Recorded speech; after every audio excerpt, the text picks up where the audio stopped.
तो जय हिंद दोस्तों, जय भारत, जय बिहार। आप सभी दोस्तों का इस क्लास में बहुत बहुत स्वागत है। तो हम क्लास 11th के मैथमेटिक्स का एनसीईआरटी का सॉल्यूशन आपको प्रोवाइड कर रहे हैं और उसी क्रम में हम आ चुके हैं प्रश्नावली 1.4 यानी एक्सरसाइज 1.4 का सॉल्यूशन आप सभी को आज बताएंगे। तो मेरे दोस्तों, यदि आप हमारे चैनल पे नए होंगे तो प्लीज चैनल को सब्सक्राइब कर दीजिएगा। वीडियो अच्छा लगे तो वीडियो को लाइक कर दीजिएगा और अपने दोस्तों के बीच शेयर भी अवश्य कर दीजिएगा। और देखिए कितना डिटेल वे में मैं आप सभी को क्लास 11th के मैथमेटिक्स में जो एनसीईआरटी है उसका सॉल्यूशन बताता हूं। और यदि इसके कॉन्सेप्ट को अच्छा तरह से जानना है तो आप हमारे चैनल पे जो बताया गया कॉन्सेप्ट है उसमें जाके देखिए कितना डिटेल में बताया गया। प्लीज जाकर अवश्य देखें। तो चलिए शुरू करते हैं। तो सवाल नंबर 1 को पहले पढ़ लेते हैं। क्या देखिए लिखा हुआ है कि निम्नलिखित में से प्रत्येक समुच्चय युग्म का सम्मिलन ज्ञात कीजिए।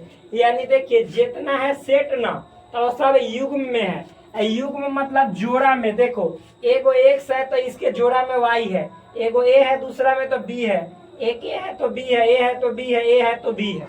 यानी युग्म मतलब जोड़ा। और तो समुच्चय दोनों सेट ही है। समुच्चय युग्म कहने का मतलब जोड़ा में समुच्चय है। तो क्या निकालना है आपको? सम्मिलन। सम्मिलन का मतलब होता है यूनियन। यूनियन जिसको आप और हम ऐसे यू से दिखाते हैं। जैसे देखिए एक्स और वाई है, मतलब एगो सेट एक्स है एगो सेट वाई है। तो ये दोनों के यूनियन को सबसे पहले दिखाएंगे कैसे? तो आई से। इसका मतलब हुआ एक्स यूनियन वाई। अब होता क्या है तो उसको लिखेंगे। सिंपल है मेरे भाई। यहाँ पे आप देखिएगा एक्स यूनियन वाई का मतलब क्या होता है तो सिंपल नॉर्मल में समझिएगा। सबसे पहले जो सेट दिखाई दे उस सेट के जितने एलिमेंट हैं, जैसे एक्स है तो इस एक्स के जितने एलिमेंट है सबको आंख मूंदकर लिख लिया जाता है। 1 3 5 लिख लिए। अब देखिए अब बाद वाला सेट को पकड़ा जाता है और इसमें जितने एलिमेंट्स हैं उसको भी लिख दिया जाता है इसमें, इसी में कॉमा लगाकर। लेकिन एक बात याद रखिएगा, जो आपने एक्स में पहले लिख दिया है और वाई में भी वैसा एलिमेंट है। जैसे देखो 1 3 5 तो वाई में 1 2 3 तो 3 है ना। तो इस 3 को ना एक बार जब लिख दिए तो फिर से रिपीट नहीं करेंगे, क्योंकि सेट का यह वसूल है कि एलिमेंट्स को रिपीट नहीं किया जाता है सेम एलिमेंट को।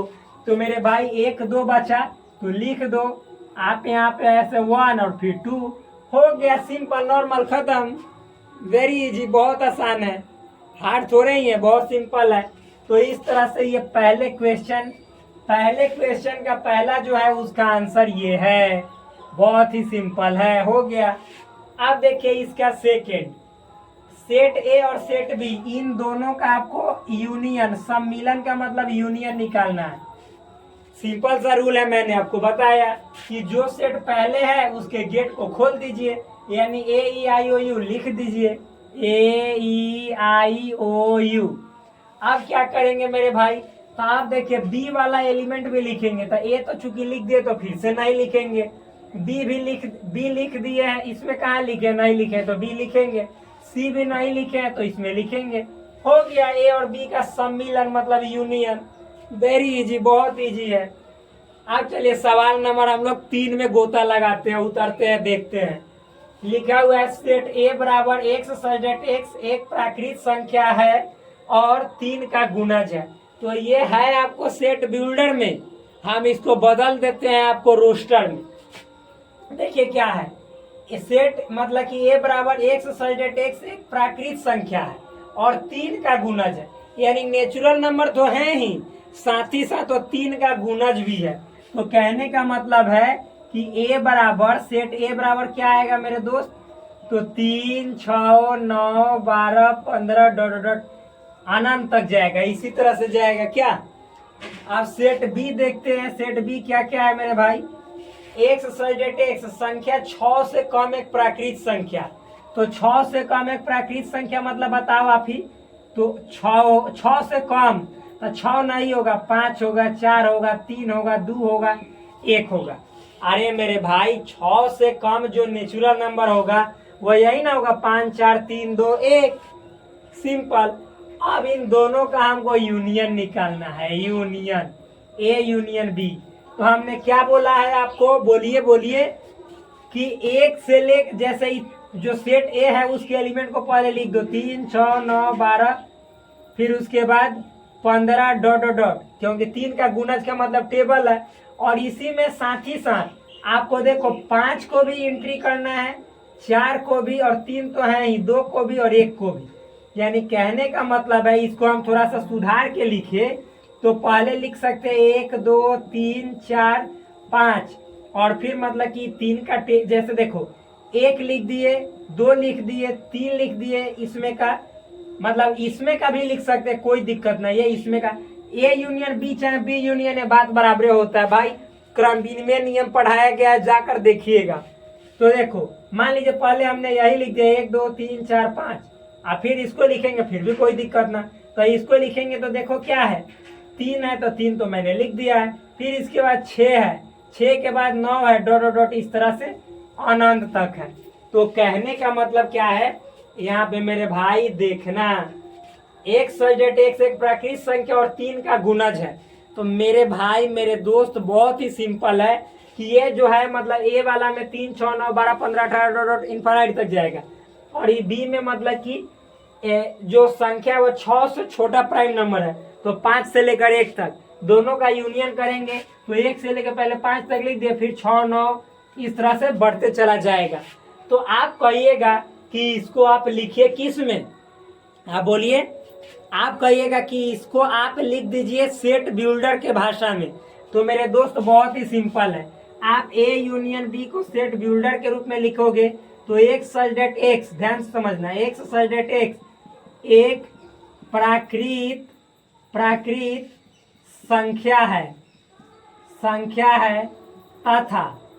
तथा 3 का गुणज या 6 से कम, ध्यान समझिएगा, 6 से कम प्राकृत संख्या है। बस इसी का मतलब हो गया कि ये जो हमने लिखा है वही नॉर्मल, वेरी इजी। मतलब इतना को हम सेट बिल्डर जो मेथड होता है उसमें ऐसे लिखेंगे, बहुत ही आसान है। तो चलिए ये 3 भी बन गया, अब 4 देखते हैं। 4 क्या है, सेट ए बराबर एक सजेट एक्स एक प्राकृत संख्या, और एक्स जो है 1 से बढ़का है और 6 के बराबरों है, छोटको है, यानी x is greater than 1 and less than और इक्वल टू 6। तो चलिए इसको पहले तोड़ लेते हैं। तो देखिए 4 के लिए हम यहाँ पे बनाते हैं सेट ए, तो तोड़ेंगे तो एक्स जो है सो नेचुरल नंबर है, प्राकृत संख्या, 1 से बढ़का है और 6 से छोट का बराबरों है, यानी 2 3 4 5 6, बस यहीं तक जाकर स्टेशन पे गाड़ी रुक जाएगी। आप देखिए सेट बी, तो सेट बी क्या है, एक सजेट एक्स एक प्राकृत संख्या और एक्स का जो वैल्यू है 6 से बड़ा है, 10 से छोटा है, तो 6 से बड़ा 7, फिर 8 9 10, 10 से छोटा तो 10 नहीं होगा, 9 तक होगा। देखो 6 से बड़ा तो मतलब 7 और 10 से छोटा तो 7 8 9, सिंपल, यही तो है। अब क्या करना है, तो ये दोनों का ए यूनियन ऐसे बी निकालना है। तो मेरे भाई जो पहले है उसके सब एलिमेंट को लिख दो, 2 है 3 है 4 5 6, और फिर उसके बाद बी वाला भी जितना है सब लिख दो। यदि सेम एलिमेंट पहले जैसा है तो उसको मत लिखो, तो यहाँ पे सेम एलिमेंट का है नहीं है, तो जितना बचा उस सब को लिख देंगे, 7 8 9 हो गया ये union B. Simple, very easy, बहुत आसान है। आप इसको सेट बिल्डर के मेथड से भी लिख सकते हो। देखो 2 3 4 5 6 7 8 9, तो यानी इसको हम ऐसे लिख सकते हैं। भाई ये वाला दिखाई दे रहा है कि ना, ये वाला बहुत, हाँ दिखाई बिल्कुल दे रहा है। तो आप इसको सेट बिल्डर मेथड में भी लिख सकते हो कि एक्स सजेट एक्स एक प्राकृत संख्या है, ये सभी नेचुरल नंबर है, प्राकृत संख्या है, और एक्स का मान बताओ, एक्स का मान 1 से बढ़का है और फिर 10 से छोटा है, सिंपल। 1 से बढ़का कहेंगे तो 2 3 4 5 6, 10 से छोटा कहेंगे तो 9 तक जाएगा, हो गया, बहुत ही नॉर्मल। उधर वाला दिखाई दे रहा है कि ना, सब दिखाई दे रहा है, अच्छा से दिखाई दे रहा है। तो सवाल नंबर 4 के बाद आते हैं 5। 5 तो बहुत इजी है। देखो सेट ए में दिया हुआ है आपको, क्यों हम दोबारा लिख रहे हैं, नहीं लिखेंगे। ए में दे रहा है 1 2 3, और बी में 5 मतलब मेरे भाई कुछ नहीं, खाली। तो जब मतलब मान लो कि 2 है, सपोज 2 चाहे 3 है, और 3 में 0 जोड़ोगे तो 3 ही ना आएगा।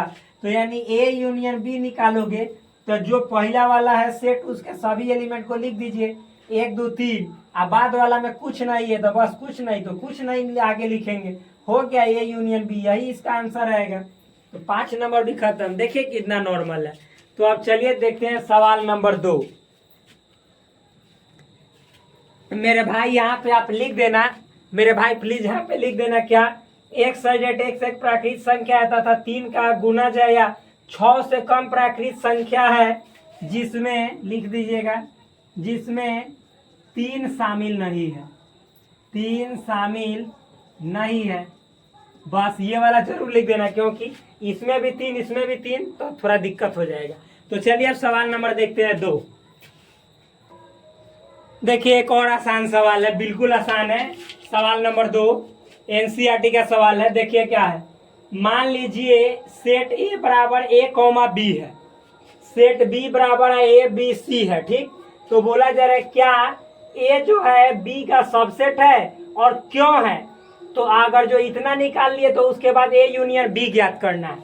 तो मेरे भाई हमने आपको सबसेट के लिए क्या बताया है, परिभाषा डेफिनेशन, कि 2 मतलब सेट हो, मान लीजिए एक सेट ए है एक सेट बी है, तो ए जो होगा बी का सबसेट होगा, कब होगा, तो सेट ए में जितने एलिमेंट्स हैं यदि वो सारे एलिमेंट सेट बी में मौजूद हो, अवेलेबल हो, तो इसी को बोला जाता है सेट ए सेट बी का क्या है, सबसेट है। तो लिखेंगे चूंकि, ऐसे लिख दीजिए ना, फॉर बीइंग अ सबसेट, यानी उप समुच्चय होने के लिए, उप समुच्चय होने के लिए क्या शर्त होता है कि x belongs to set A, जो सदस्य सेट ए में मौजूद है यदि वह इंप्लाई करता है वही एलिमेंट सेट बी में भी है, मतलब जो एलिमेंट ए में है वही एलिमेंट सेट बी में भी है, तो क्या, तो बोलिए देन ए जो होता है बी का सबसेट होता है। आप ऐसे भी लिख सकते हैं, ऐसे भी लिख सकते हैं, ए बी का सबसेट होता है। लिखेंगे यहाँ मतलब जितना जो, जैसे सेट ए में मौजूद एलिमेंट है, मतलब जितना x belongs to set A है, यहाँ से x belongs to set A implied at x belongs to set B, यानी जो x सेट ए के अंदर, x मतलब एलिमेंट, जो एलिमेंट सेट ए में है वो सारे एलिमेंट सेट बी में भी है, तो ए बी का सबसेट है, बी का सबसेट है। हो गया, इसका मतलब ए बी का सबसेट है। कारण भी बतला दिए, मतलब कारण बतलाए ना। आई पूछ रहा है कि क्या ए बी का सबसेट है, तो लिख दीजिए हाँ ए सबसेट है बी का। हो गया, और रीजन हमने यहाँ पे दे दिया, रीजन क्या है, ठीक। या आप पहले भी लिख सकते हैं कि हाँ ए बी का सबसेट है, यहीं पे लिख सकते हैं मेरे दोस्त, कोई दिक्कत नहीं है। हाँ ए बी का सबसेट है, और रीजन तो यहाँ पे ये रीजन दिए कि इसलिए ये रीजन है, सिंपल। आगे देखिए ए यूनियन बी निकालना है, तो ए यूनियन बी का मतलब क्या होता है कि पहले ए के एलिमेंट लिख दो ए बी, फिर और उसके बाद मेरे दोस्त जो बी के एलिमेंट है उसको भी लिखो। तो ए बी है तो आपने तो ऑलरेडी लिख दिया, सी तो लिख दो, तो ए बी सी। तो यहाँ पे ए बी सी देखिए तो सेट बी ए के बराबर हो गया ना, तो बी लिख सकते हैं, बिल्कुल लिख सकते हैं। तो एक रूल होता है कि जब ए बी का सबसेट होता है, सब हमने पढ़ाया कॉन्सेप्ट में, जाके देखिएगा तो मालूम चलेगा कि जब ए बी का सबसेट होता है तो ए यूनियन बी निकालेंगे तो बी के बराबर आएगा, और ए इंटरसेक्शन बी निकालेंगे तो ए के बराबर आएगा। तो आगे मतलब कि आप लोग को हमने बताया, जाकर देखिएगा। तो हो गया, यही आंसर है, सिंपल। अब सवाल नंबर 3 को थोड़ा सा देखते हैं क्या है। देखिए पीछे वाला क्वेश्चन ही है 3 नंबर भी। क्या कह रहा है कि यदि ए और बी दो ऐसे समुच्चय है कि ए सबसेट है बी का, तो ए यूनियन बी क्या है। तो अरे भाई मेरे, अभी हमने आपको बताया कि मान लीजिए कि जैसे ए सबसेट है बी का ही दे दिया है, तो लेट माना क्या मानेंगे मेरे दोस्त, सेट ए बराबर मान लीजिए ए बी और सेट बी बराबर ए बी सी। तो देखो तो यहाँ ए सबसेट है बी का, मतलब ए के जितने एलिमेंट है वो सभी बी में मौजूद है, तो ए सबसेट हो गए बी के। तो अब ए यूनियन बी आप निकालोगे तो ए यूनियन बी मतलब ए कॉमा बी, पहले ए वाला एलिमेंट लिख दो और फिर यूनियन है यूनियन बी वाला ए बी सी। अब आप ही बताओ कि दोनों को जब आप लिखोगे तो पहले जो सेट होता है उसके सब एलिमेंट को लिख दिया जाता है और जो दूसरा सेट होता है उसके भी एलिमेंट को लिखा जाता है, लेकिन जो पहले वाले को लिख दिया और सेम वही दूसरा में भी है तो उसको छोड़ के जो बच रहा है उसको लिखना है। तो सी बचा तो सी को लिखेंगे। अब पूरा देखो ए बी सी किसके बराबर आया, बी के बराबर आया, तो बी, तो यानी सिंपल है। बोला जा रहा है यदि ए और बी दो ऐसे समुच्चय है कि ए सबसेट है बी का तो ए यूनियन बी क्या होगा, तो सेट बी के बराबर होगा। सिंपल नॉर्मल आंसर हो गया। ये आंसर का साइन है मेरे भाई। चलिए अब अगला सवाल देखते हैं, सवाल नंबर 4। देखिए मेरे दोस्त ये भी बहुत ही सिंपल और आसान सवाल है। देखिए क्या है, सवाल नंबर 4 है, लिखा जा रहा है यदि सेट ए बराबर 1 2 3 4 एलिमेंट है, सेट बी में 3 4 5 6 एलिमेंट है, सेट सी में 5 6 7 8 एलिमेंट है और सेट डी में 7 8 9 10 एलिमेंट है, ठीक। तो निम्नलिखित को ज्ञात कीजिए। तो आपको इतने सारे सवाल है, 7 सवाल है, इनको हल करना है, बहुत ही नॉर्मल है। देखिए सवाल नंबर 1 क्या कह रहा है कि ए और बी का यूनियन निकालना है। सिंपल, जो सेट पहले रहे उसके सब एलिमेंट को लिख दो। 1 2 3, सेट ए है तो सेट ए में 1 2 3 4 है तो 1 2 3 4 लिख दिए और सेट बी वाला एलिमेंट को इसके बाद लिखना चालू करो। लेकिन जो सेट ए में पहले लिख दिए हैं और सेट बी में भी वैसा एलिमेंट है उसको नहीं लिखना है फिर से। जैसे देखो सेट ए में 3 4 लिख दिए और फिर से सेट बी में 3 4 है तो नहीं लिखेंगे, यानी कॉमन एलिमेंट को एक ही बार लिखेंगे। कहने का आशय यह है। अब बचा जो है उसको 5 6 लिख दो, हो गया ए यूनियन बी, खत्म। सेकेंड नंबर देखो, ए यूनियन सी, तो ए वाला को लिखो 1 2 3 4 और वही कॉन्सेप्ट लागू करो। सी में यदि ए जैसा है तो उसको मत लिखो, नहीं है तो देखो 4 तक है, सी में 5 से है तो लिखो 5 6 7 8। इसमें क्योंकि रिपीट वाला नहीं था तो पूरा लिख दिए, तो ये भी बन गया। 3 नंबर देखो, बी और सी का यूनियन करना, तो पहले बी वाला का जितना लिख दो 3 4 5 6, 3 4 5 6 और सी वाला देखो 5 6 है तो चूंकि फिर से हम रिपीट नहीं करेंगे, बी में ऑलरेडी है तो बचा 7 8, हो गया नॉर्मल। 4 नंबर देखो, बी यूनियन डी मतलब बी और डी का, तो पहले बी है तो इसके सब एलिमेंट को लिख दो 3 4 5 6 और डी क्या है तो मेरे भाई 7 8 9 10 है ना। तो आप देखो चूंकि इसमें तो 6 तक है, 7 नहीं है तो पूरा लिखना है 7 8 9 10, बहुत ही नॉर्मली जी। इसी तरह से A union B union C की बात करते हैं। तो देखो ए क्या है तो पहले जो है उसके सब एलिमेंट को लिखो। ए में 1 2 3 4 लिखो 1 2 3 4। बी वाला देखो 3 4 5 6, तो 3 4 लिख दिए हैं तो नहीं लिखेंगे, 5 6 लिखेंगे। फिर देखो अब इतना हो गया, अब सी को भी इसी में मिलाना है तो 5 6 लिख दिए हैं तो नहीं लिखेंगे, 7 8 लिखेंगे, हो गया। तीनों को रहेगा यूनियन, तो कोई हार्ड थोड़े ही है, बहुत नॉर्मल होता है मेरे भाई। उसी तरह से देखो ए बी डी को मिलाना है तो ए में जो है लिखो 1 2 3 4, 1 2 3 4 और फिर बी वाला तो 3 4 है तो 3 4 तो लिख दिए हैं तो 5 6 और डी वाला देखो 7 8 9 10, तो भाई इसमें तो नहीं है मतलब कि सेम वाला था, 7 8 9 10 पूरा लिख देंगे, सिंपल। आप देखो 7 नंबर, ये भी इजी है। 7 नंबर में बी सी डी है तो बी से शुरू करेंगे। क्या है मेरे दोस्त 3 4 5 6 लिखो 3 4 5 6 और सी में क्या है तो 5 6, तो 5 6 तो लिख दिए तो लिखेंगे 7 8। फिर डी में तो 7 8, तो डी में मतलब पहले ही हमने लिख दिया है तो अब लिखेंगे 9 10 जो बचेगा वो, सिंपल हो गया, सब खत्म। सवाल नंबर 4 बहुत आसान था। अब सवाल नंबर 5 देखेंगे। तो देखिए मेरे दोस्त सवाल नंबर 5 क्या है, ये भी बहुत आसान है। लिखा हुआ प्रश्न 1 में दिए मतलब प्रत्येक समुच्चय युग्म का सर्वनिष्ठ ज्ञात करना। यानी जो सवाल नंबर 1 था तो उसमें जितने सवाल दिए गए थे और उन सवालों का सम्मिलन निकालना था, तो उसी सवाल का यानी उन्हीं 5 सवाल का यहाँ पे आपको सर्वनिष्ठ निकालना है।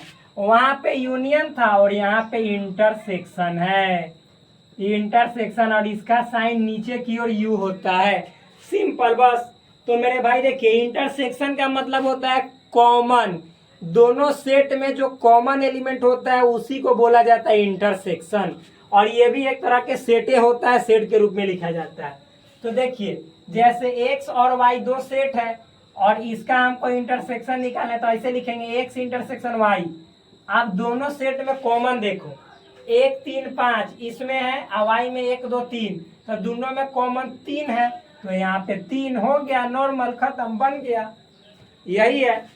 सवाल नंबर 2 देखो, सेट ए बराबर ए ई आई ओ यू, सेट बी बराबर ए बी सी, तो ए इंटरसेक्शन बी दोनों में कॉमन।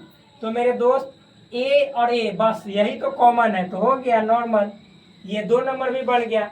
अब 3 नंबर देखते हैं। एक्स सजेट एक्स एक प्राकृत संख्या है और 3 का गुणज है, तो वही बात है, इसको पहले तोड़ देते हैं रोस्टर फॉर्म में, ये सेट बिल्डर फॉर्म में है। तो 3 का गुणज कहने का मतलब 3 का पहाड़ा, 3 का 3 3 दूनी 6 3 3 9 3 चौका 12 डॉट डॉट अनंत तक जाएगा, कहाँ खत्म होगा कोई पते नहीं है। अब सेट बी ले लेते हैं। तो सेट बी में देखिए क्या है, एक्स सजेट एक संख्या 6 से कम एक प्राकृत संख्या, तो 6 से कम 5 होगा, 4 होगा, 3 होगा, 2 होगा, 1 होगा। अब हमको क्या करना है, ए इंटरसेक्शन बी दोनों में कॉमन निकालना है। तो मेरे दोस्त दोनों में कॉमन, तो ए में एगो 3 ए में एगो 3, बस और कुछ है ही नहीं, यानी 3 होगा, सिंपल। तो ये भी बन गया। अब 4 नंबर देखते हैं। 4 नंबर है, सेट ए बराबर एक्स सजेट एक्स एक प्राकृत संख्या है और एक्स का वैल्यू 1 से 12 और 6 से छोटा या बराबर है। तो मेरे दोस्त इसको तोड़ेंगे, तो 1 से 12 2 3 4 5 और 6 से छोटा या बराबर, तो 6। सेट बी में देखो क्या है, एक्स सजेट एक्स एक प्राकृत संख्या और प्राकृत संख्या नेचुरल नंबर है, और क्या है, तो एक्स का वैल्यू 6 से बढ़कर है, 10 से छोटका है, तो 6 से बढ़कर 7 8 9, 10 से छोटका 9 तक होगा।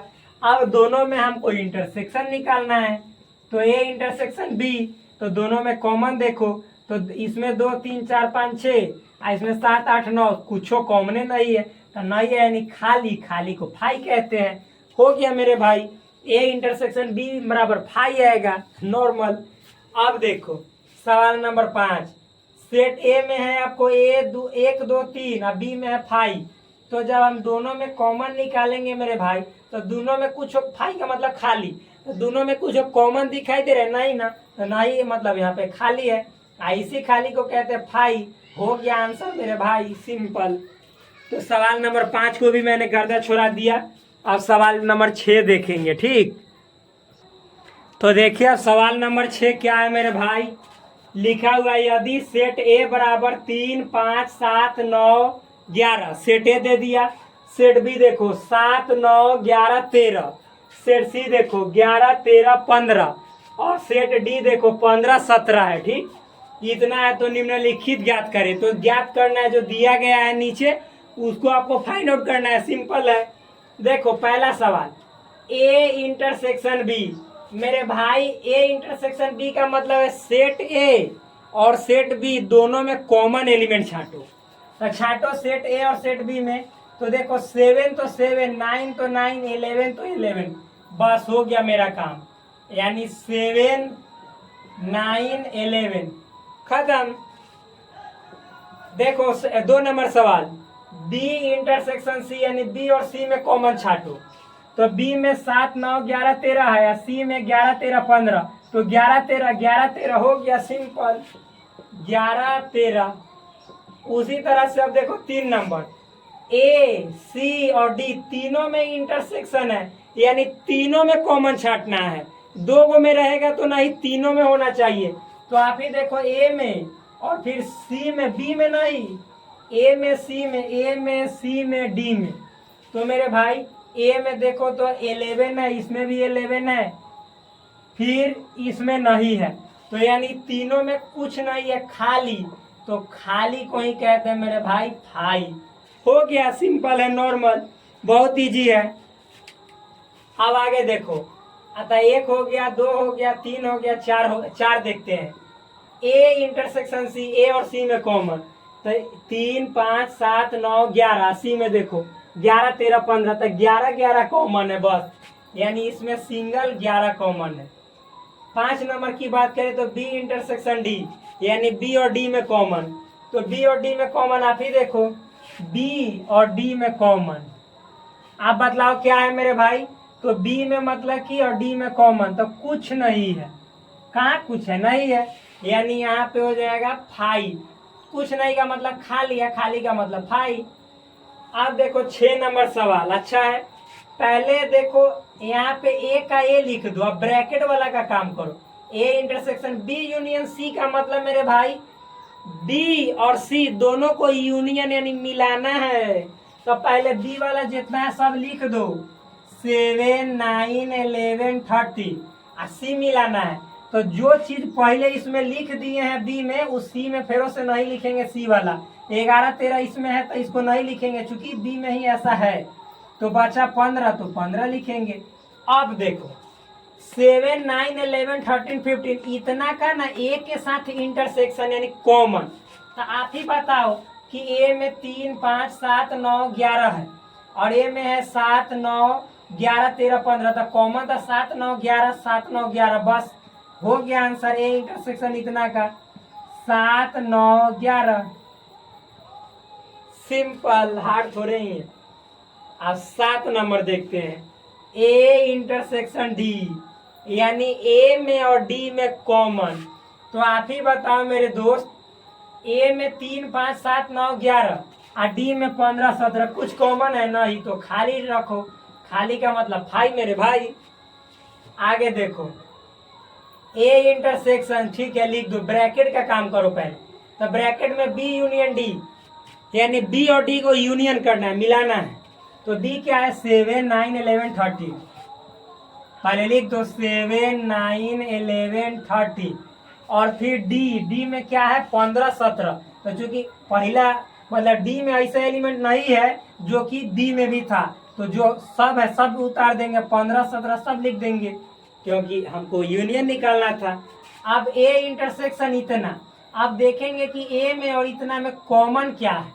तो ए में 3 5 7 9 11 है, इसमें भी तो 7 9 11 है। तो मेरे दोस्त सिंपल है, कॉमन निकल गया 7 9 11, बस ये भी बन गया। अब आते हैं 9 नंबर में। 9 नंबर में पहले देखो ए इंटरसेक्शन बी, मतलब ए और बी में कॉमन निकाल लो, पहले ही ब्रैकेट है। तो ए और बी में कॉमन, तो देखो 7 9 11 7 9 11, तो इतना के बदले हम लिखेंगे 7 9 11। और ये इंटरसेक्शन है तो इंटरसेक्शन बी यूनियन सी का मतलब निकाल लो, बी और सी को मिला देना, यूनियन का मतलब। तो यूनियन में जो पहले होता है बी है, तो पहले उसके एलिमेंट को लिख देते हैं 7 9 11 13, और फिर सी वाला एलिमेंट को लिखते हैं। तो 11 13 तो ऑलरेडी लिख चुके हैं, तो फिर से नहीं लिखेंगे, 15 लिखेंगे। अब देखो दोनों में कॉमन, इंटरसेक्शन का मतलब कॉमन, तो मेरे भाई दोनों में कॉमन क्या है, तो 7 9 11 7 9 11, बस 7 9 11। सिंपल, हार्ड थोड़े ही है, बहुत नॉर्मल है, हो गया आंसर। चलो अब 10 नंबर देखते हैं, A union D. A union D कहने का मतलब ए और डी को यूनियन यानी मिलाना है। तो जो पहले सेट है उसके सब एलिमेंट को लिखो। ए है तो ए में 3 5 7 9 11, और फिर डी वाला इसी में लिखना है। तो 11 के बाद 15 17, चूंकि पहले से नहीं है इसमें, मतलब डी में ऐसा नहीं है जो कि ए में भी था, तो नहीं है तो सब लिख देंगे, 15 17 लिख देंगे। आइए हो गया ए यूनियन डी। अभी इंटरसेक्शन देना है तो यही जा इंटरसेक्शन देगी।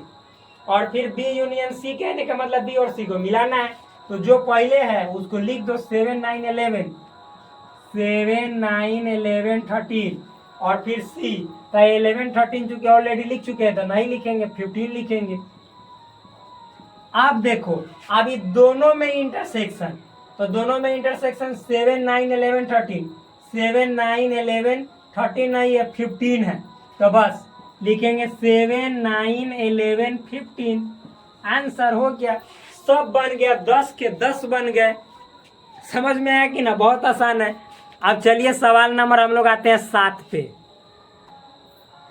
तो देखिए मेरे दोस्त, सवाल नंबर 7 क्या है, बहुत ही आसान है, इजी है।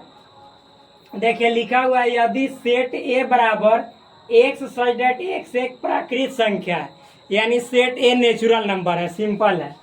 सेट बी देखो, एक्स सच दैट एक्स एक सम प्राकृत है, ये भी नेचुरल है लेकिन इवन नेचुरल, यानी 2 4 6 8 10, और इसका मतलब है 1 2 3 4 5 6 7 सब, यानी सम विषम सब, इसमें केवल सम, यानी 2 4 6 8 10। सेट सी बराबर एक्स सच दैट एक्स एक विषम प्राकृत है, और इसमें आपको 1 3 5 7 9 इस तरह से 9 11 13 ये वाला है। और डी में एक्स सच दैट एक्स एक अभाज्य संख्या।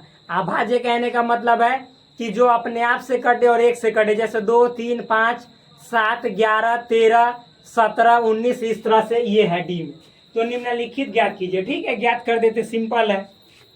तो मेरे भाई ए इंटरसेक्शन बी, यानी ए और बी में कॉमन, तो आप ही बताओ कि ए में हम तोड़ देते हैं जरा। ए में है 1 2 3 4 डॉट डॉट अनंत, और बी में है आपको क्या, केवल सम 2 2 4 6 8 10 डॉट डॉट डॉट। अब आप ही बताओ कि ए इंटरसेक्शन बी, यानी ए और बी में कॉमन, तो आप बताओ कॉमन क्या छांटोगे, 2 4 6 8, यानी कॉमन एक तरह से देखोगे तो 2 4 6 8 10 डॉट डॉट, यानी है बी ए तो कॉमन आ जाएगा, पूरा आ जाएगा कि ना, यानी ए इंटरसेक्शन बी में पूरा बी ए आंसर आ जाएगा, सिंपल है। और बी आ जाएगा तो आप लिख सकते हैं एक्स सच दैट एक्स एक सम प्राकृत संख्या है। यदि आप सेट बिल्डर में लिखना चाहे तो डायरेक्ट बी ए आ गया आंसर, नॉर्मल। अब इसी तरह से देखो ए इंटरसेक्शन सी में, तो ए में है आपका एक प्राकृत संख्या, इसी तरह से हम सी लिख देते हैं। सी में है विषम प्राकृत, यानी 1 3 5 7 9 डॉट डॉट। तो आप देखो तो 1 वाला कॉमन आएगा, 3 वाला आएगा, फिर 5 वाला आएगा, यानी दोनों में कॉमन निकालोगे तो फिर डायरेक्ट सी आ जाएगा, यानी इसमें भी आंसर आएगा सी। हार्ड थोड़े ही, चलो इसको मिटाते हैं, एक सेकेंड। अच्छा इतना आया। अब उसी तरह से ए इंटरसेक्शन डी, ए में है पूरा प्राकृत और डी में है अभाज्य, तो मतलब दोनों में कॉमन निकालोगे तो अभाज्य वाला ही आएगा, डी आएगा, नॉर्मल है।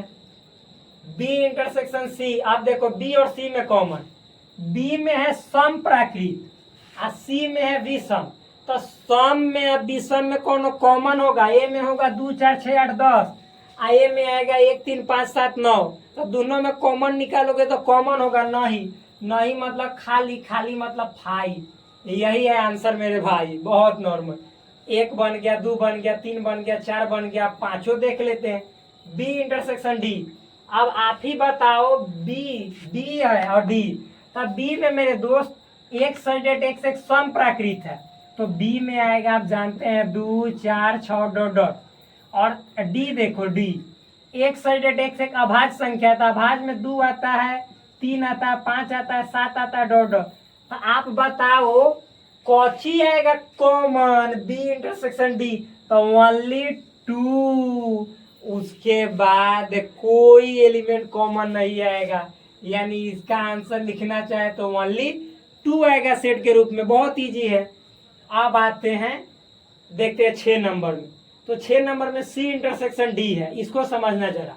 सी देखो, अच्छा आप बताओ सी में क्या है, एक सच दैट एक्स एक विषम प्राकृत, तो विषम कहने का मतलब है, दिखाई दे रहा है ना मेरे भाई, क्योंकि मार्कर थोड़ा सा स्लो चलता है, स्लो मतलब लाइट कलर का चल रहा है, स्लो हम बोल रहे हैं। 1 फिर 2, सॉरी विषम है तो 1 फिर उसके बाद 3 5 7 9 11 13 15 17 डॉट डॉट, ये मतलब ऐसे चला जाएगा। लेकिन हम डी में देखते हैं, तो डी में है एक अभाज्य संख्या, तो अभाज्य में 1 नहीं 2 से होगा, फिर 3 होगा, ध्यान समझिएगा, 5 होगा, 7 होगा, 9 नहीं 11 होगा, 13 होगा, 15 नहीं 17 होगा, डॉट डॉट। तो आप हमें प्लीज बताओ कि जब दोनों में हम कॉमन निकालेंगे, कॉमन, तो मेरे ध्यान से मेरे भाई प्लीज समझना। तो हम कॉमन लिख दें यानी सी इंटरसेक्शन डी, क्योंकि यही निकालना है। तो आप बोलो 2 नहीं आएगा कॉमन, 3 आएगा, 5 आएगा, 7 आएगा, 7 आएगा, ठीक। और फिर मेरे दोस्त 7 के बाद 11 आएगा, 13 आएगा, 17 आएगा, डॉट डॉट डॉट डॉट, यानी ये आएगा कॉमन।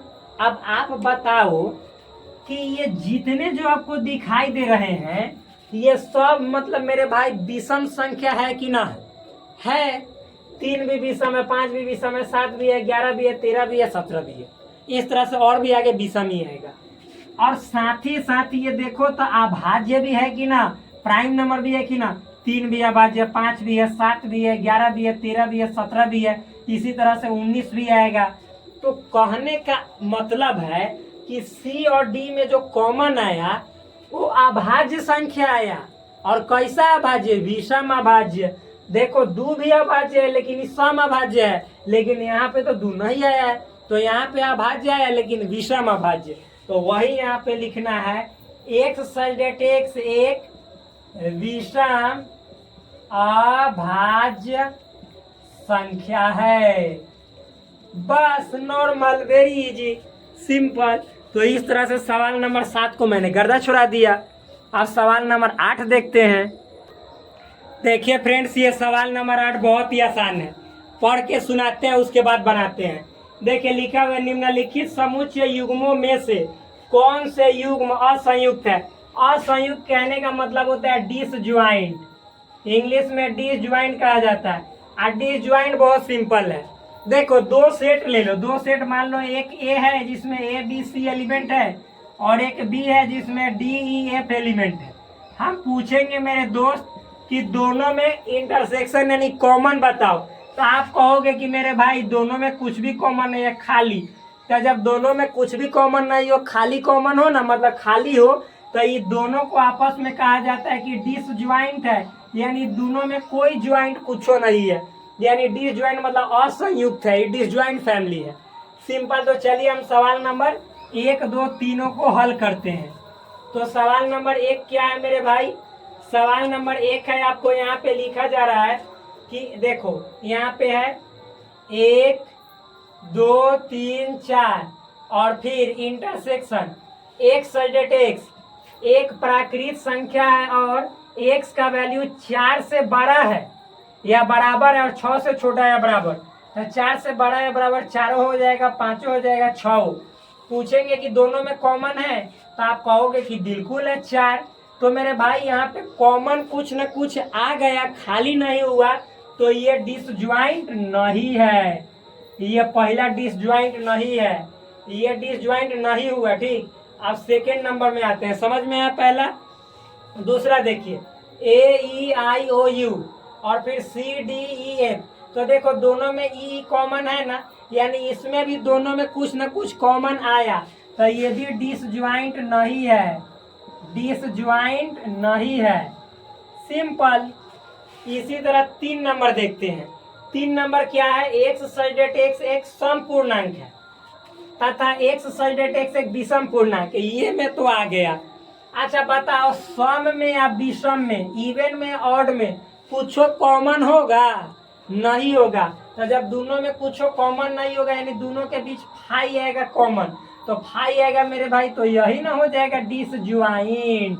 तो ये डिसज्वाइंट होगा, सिंपल हो गया। 3 नंबर केवल हुआ। अब सवाल नंबर 8 के बाद 9 देखेंगे। तो आप देखिए दोस्त, सवाल नंबर 9 क्या है? बहुत ही आसान है, सिंपल है। चलिए सवाल को पढ़ते हैं। लिखा हुआ है यदि सेट ए बराबर 3, 6, 9, 12, 15, 18, 21, यानी सेट ए में इतने एलिमेंट है। सेट बी है 4, 8, 12, 16, 20, ये एलिमेंट है। सेट सी में 2, 4, 6, 8, 10, 12, 14, 16, यानी ये सब एलिमेंट है। सेट डी में देखो 5, 10, 15, 20, ये एलिमेंट है। तो निम्नलिखित को ज्ञात कीजिए। कौन ज्ञात करना है? इतने सारे सवाल आपके नजरों के सामने, इसी को आपको हल करना है। तो मेरे भाई बहुत ही इजी है। देखिए इसको कहते हैं, बीच में सब में माइनस है ना, तो इसी को डिफरेंस बोला जाता है सेट में, यानी पढ़ा जाता है ए माइनस बी ही, जैसे ए माइनस बी, ए माइनस सी, ए माइनस डी। चूंकि इसको आपको अच्छे तरीके से समझना है तो जो हम कॉन्सेप्ट बताए हैं ना, उस कॉन्सेप्ट से जाकर थोड़ा सा आप परिचय कर लीजिए, अपना पहचान पत्र वहां पे दे दीजिए, वो भी पहचान जाएगा आपको और इजी वे में सबको गर्दा छुड़ा दोगे।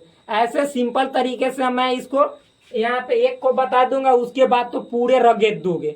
चलिए, और पूरा डिटेल में देखना है तो जाइए, हम जो कॉन्सेप्ट बताए उसको पढ़िए, हमारे इसी चैनल पे है। तो मेरे भाई, इसको पढ़ा जाता है a-b। इसका मतलब क्या होता है तो मैं एक यहाँ पे पूरे डिटेल में समझा देता हूँ। ठीक, देखो सेट ए है तो पहले लिख दो सेट ए जो भी है, जैसे 3 है, 6 है, 9 है, 12 है, 15 है, 18 है, 21 है, यहाँ से और माइनस तो माइनस। फिर सेट बी 4 है, 8 है, 12 है, 16 है, 20 है। देखो, और इतना में से इतना को लेस करना है, घटाना है। ठीक, तो सबसे पहले दोनों सेट में ना कॉमन देखो, क्या देखो कॉमन, कि कौन ऐसा एलिमेंट है जो दोनों में कॉमन है। कोई दिक्कत नहीं है। 3 तो इसमें है नहीं है, 6 नहीं है, 9 इसमें नहीं है, 12 है तो एगो 12 कॉमन दिखाई दिया, और 15 नहीं है, 18 नहीं है, 21 नहीं है, बस ओनली 12 कॉमन है। कोई दिक्कत नहीं है, सिंपल है। तो देखो मेरे भाई, मतलब सेट ए यानी इतना में से सेट बी यानी इतना को घटाना है, तो सेट ए या बी में जो कॉमन था तो उस कॉमन को सेट ए में से निकाल के फेंक देंगे, जिसमें से घटा रहे हैं उसी में से निकाल के फेंक देंगे। आज जो बचेगा बस बराबर में, जैसे सेट ए में क्या क्या बचा, 3, 6, 9, फिर उसके बाद 12 नहीं है, 15, 18, 21। देखो 3, 6, 9, 15, 18, 21, 3, 6, 9, 15, 18, 21, यानी सेट ए में जो एलिमेंट बचेगा उसको लिखना है। बहुत ही सिंपल नॉर्मल हो गया। सवाल नंबर 1 गर्दा छोड़ा दिए। समझ में आया? अब आते हैं सवाल नंबर 2। मेरे भाई यहाँ पे देखिए, 2 क्या है, 2 है ए में से सी को हटाना है। ठीक, तो अब यहाँ पे जाके देखो, बार बार ऐसे लिखेंगे तो टाइम टेकन हो जाएगा। तो यहाँ पे सेट ए में 3, 6, 9, 12, 15, 18, 21 है। सेट सी देखो, क्योंकि सी वाला को घटाना है। 2, 4, 6, 8, 10, 12, 14, 16। आप दोनों में कॉमन देखो, क्या कह रहे, दोनों में कॉमन। 3 तो इसमें है नहीं है, 6 तो हाँ 6 है। तो मतलब अब ना ए में से सी घटाना है। तो देखो मेरे भाई, 3 इसमें कॉमन नहीं ना था, तो चलो लिखते चलो। तो 3 ए में बचेगा, 6 कॉमन है तो ये नहीं बचेगा, ये तो 6 निकल के फेंका जाएगा ए में से, तो चलो इसको नहीं लिखेंगे। 9 देखो, तो 9 इसमें नहीं है तो इसमें बचेगा, क्योंकि देखो जैसे मान लो कि 3 इसमें कॉमन था नहीं, तो 3 इसमें देखो तो आंसर में हुआ है कि बिल्कुल हुआ है। 6 कॉमन था नहीं तो 6 हुआ, 9 कॉमन था इसमें नहीं तो 9 हुआ, लेकिन 12 कॉमन था तो 12 निकाल के फेंक दिए। जो आगे देखे 15 तो 15 कॉमन नहीं था तो 15 लिखे। वैसा ही है, ए में से सी घटाना है तो 3 सी में कॉमन है नहीं तो ये रहेगा। 6 है ना, 6 कॉमन है तो ये नहीं रहेगा, इसको निकाल के फेंक दिए। 9 तो 9 इसमें नहीं है तो 9 मतलब आंसर में ए में बचेगा। 12 तो है तो 12 नहीं लिखेंगे। 15 तो इसमें नहीं है तो 15 लिखेंगे। रे मेरे भाई, ये वाला से लिखते हैं 15। ठीक, फिर उसके बाद 18 तो इसमें तो है ही नहीं तो 18 लिखाएगा। 21 नहीं है इसमें तो 21 भी लिखाएगा। सिंपल नॉर्मल, बहुत इजी, खत्म। अब सवाल नंबर 3 देखते हैं। 3 क्या है मेरे दोस्त, मेरे भाई, मेरे जिगर के टुकड़े, ए में से डी को घटाना है। तो ए में से डी को घटाना है तो बस अब ए और डी के पास जाओ।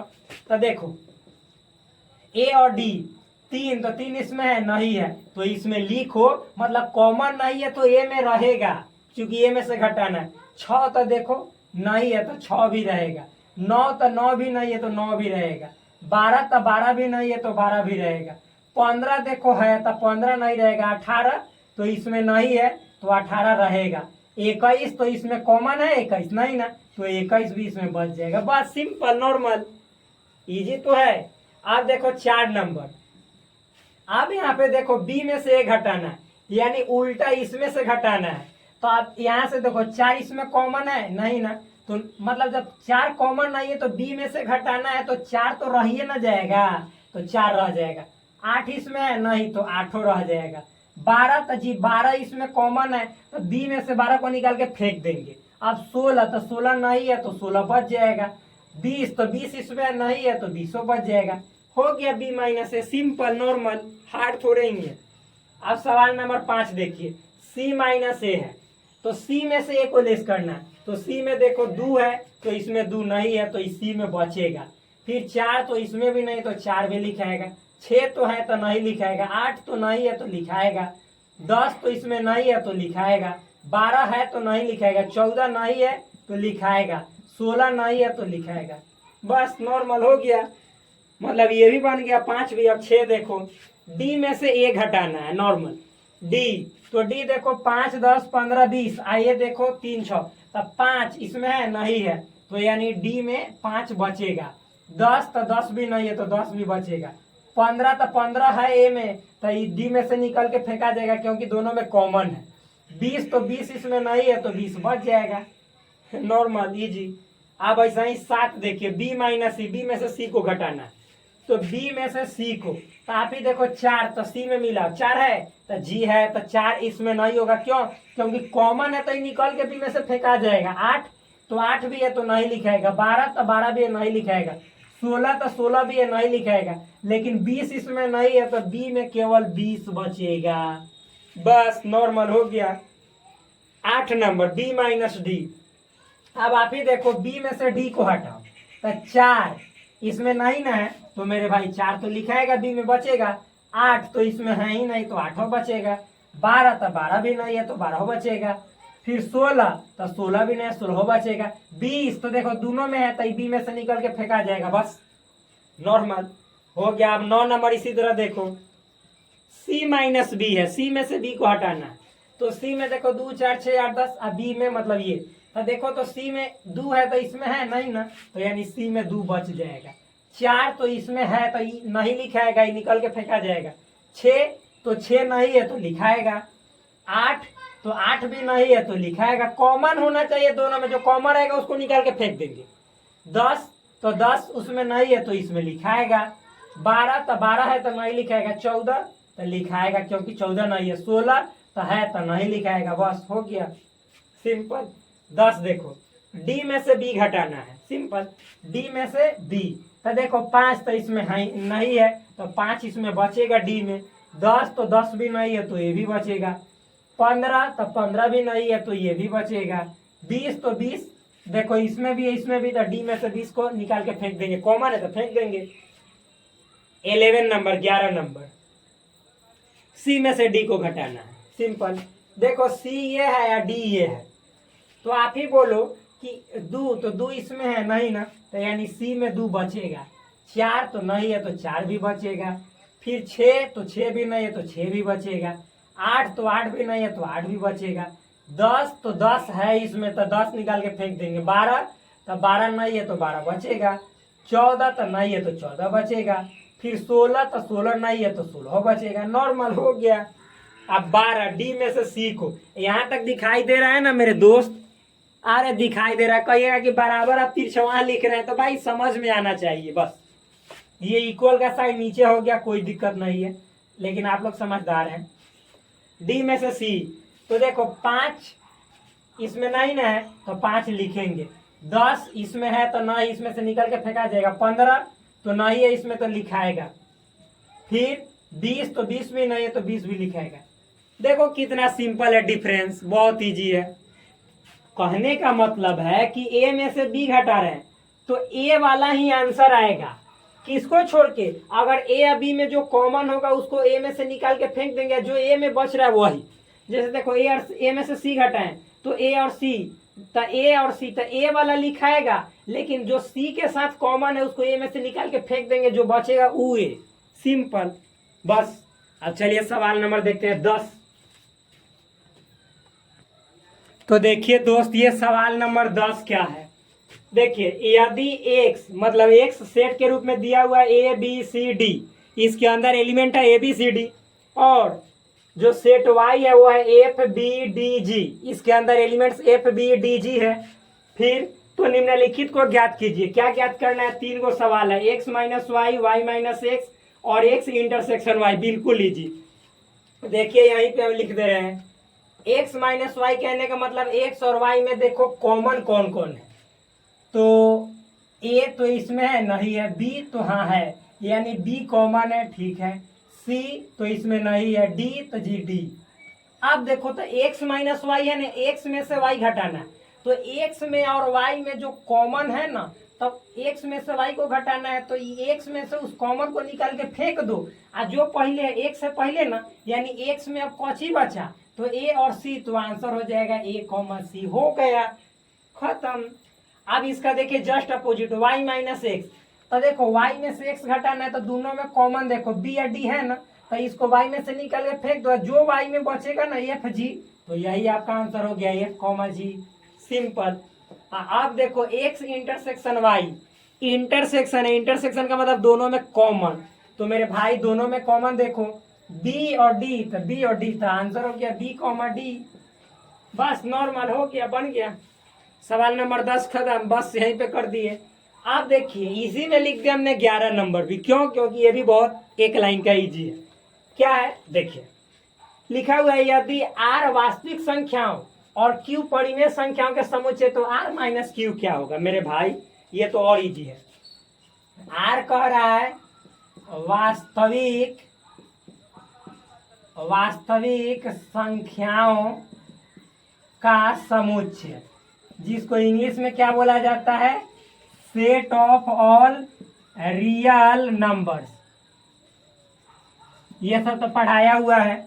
और Q है परिमेय संख्याओं का समुच्चय, परिमेय संख्याओं का समुच्चय, जिसको इंग्लिश में कहा जाता है सेट ऑफ ऑल रेशनल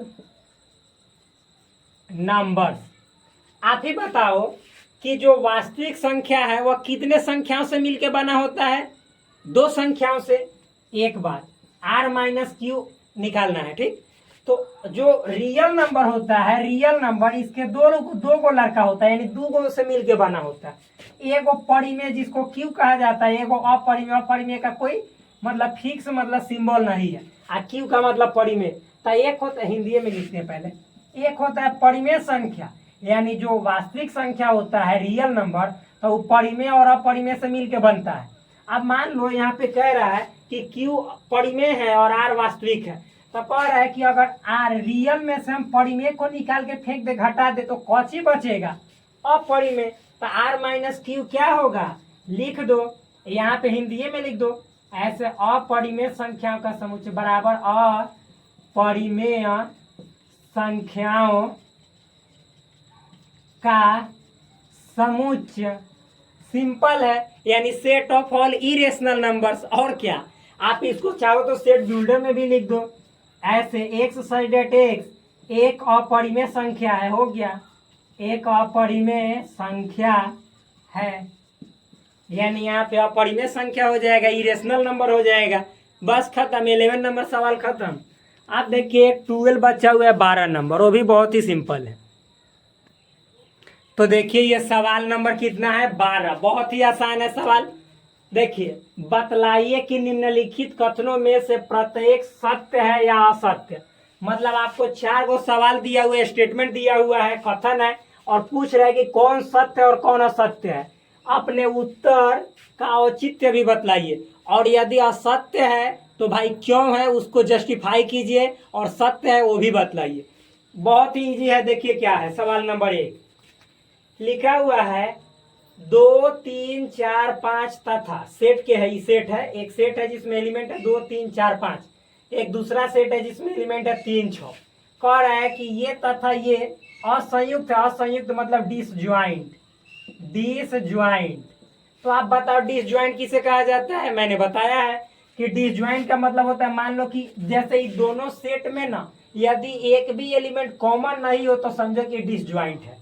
तो 2 3 4 5 और इसमें देखो 3 6, तो ये दोनों में कॉमन है कि ना है? एक 3 है, जी बिल्कुल है। तो ये डिसज्वाइंट नहीं है, असत्य। असत्य यानी फॉल्स स्टेटमेंट है, गलत कथन है। क्यों? क्योंकि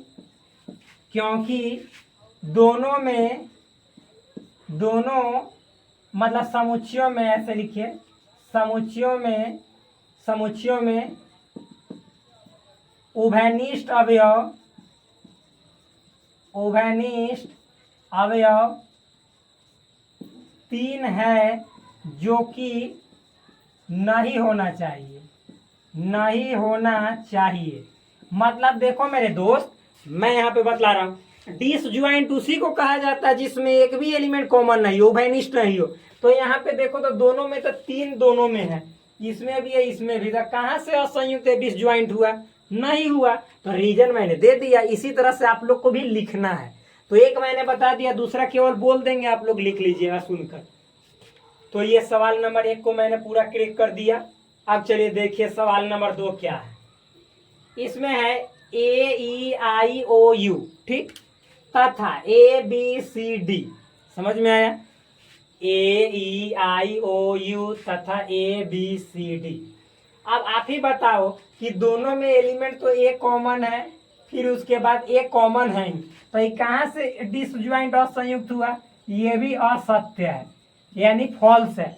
क्यों? तो लिखिएगा, क्योंकि दोनों समुच्चयों में जो उभयनिष्ठ अवयव है वह ए है, जो कि नहीं होना चाहिए। क्योंकि नहीं, एक भी एलिमेंट नहीं कॉमन होना चाहिए, तब तो असंयुक्त होगा, डिसजॉइंट होगा, अलग अलग अपना खिचड़ी पकाएगा।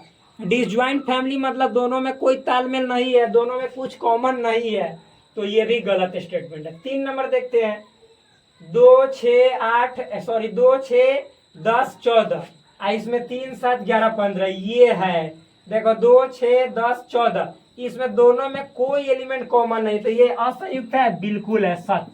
तो जब है तो कोई बातें नहीं है। क्यों? क्योंकि अगर रीजन लिखना होगा तो लिखेंगे, क्योंकि इसमें एक भी एलिमेंट उभयनिष्ठ नहीं है, एक भी अवयव कॉमन नहीं है, बस।